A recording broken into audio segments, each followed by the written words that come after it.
Hello, my name is Jason Mullen, and I'm doing my University of Houston ACP Teacher Certification Program.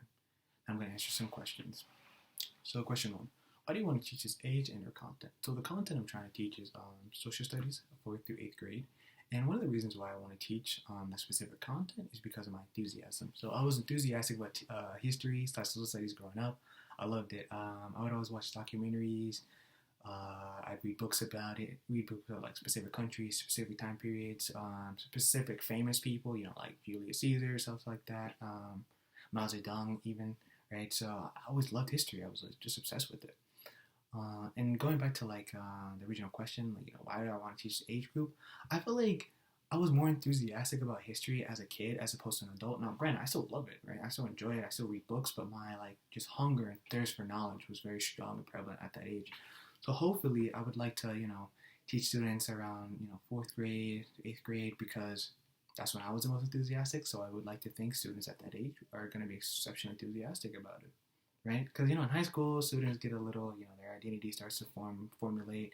They maybe don't like school as much. They kind of realize they don't want to be in school that much as a comparison to someone in middle school or even elementary. So yeah, I'd like to meet the students before they're able to make those kind of formulations about school decisions, right? So I think elementary and 8th grade, elementary to middle school would probably be the best for me.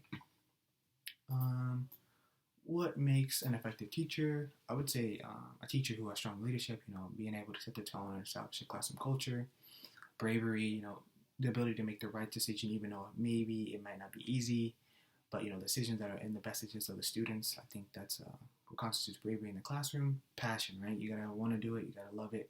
You gotta be willing to go the extra mile, and willingness to be selfless. So I guess when it comes to being selfless, it goes back to willing to stay after school to help students, uh, you know, tutor stuff like that.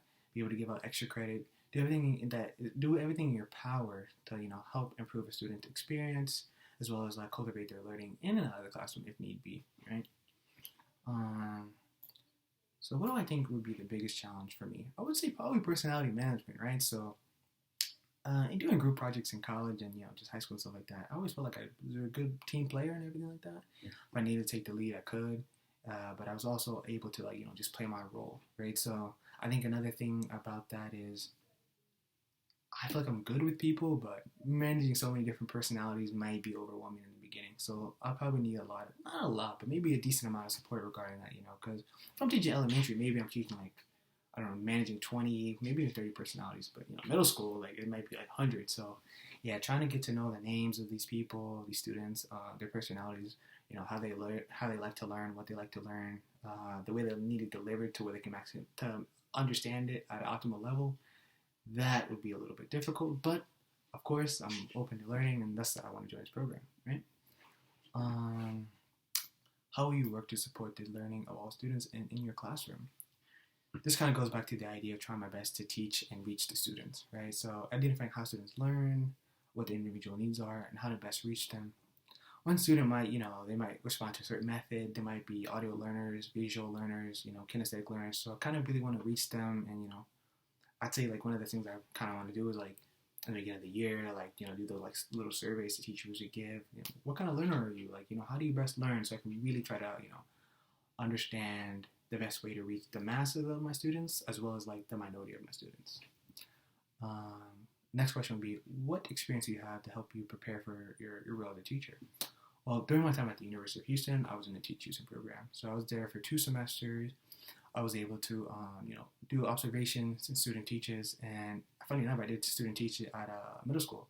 And they were so enthusiastic. They were so happy. They, really wanted to learn. They all would raise their hand and ask questions. Sometimes it got a little overwhelming regarding, trying not to choose the same person over again because they're super enthusiastic or it's the same group of people. So yeah, that's the experience I had, and I loved it. So yeah, that's kind of why I want to be a teacher as well. And I guess one of the most important questions would be, what is my teaching philosophy? So if we look here, okay, so yeah, I would say I believe strongly in academics, but also academics aren't everything, right? So I want to help cultivate a student's desire to learn in the classroom and outside the classroom, right?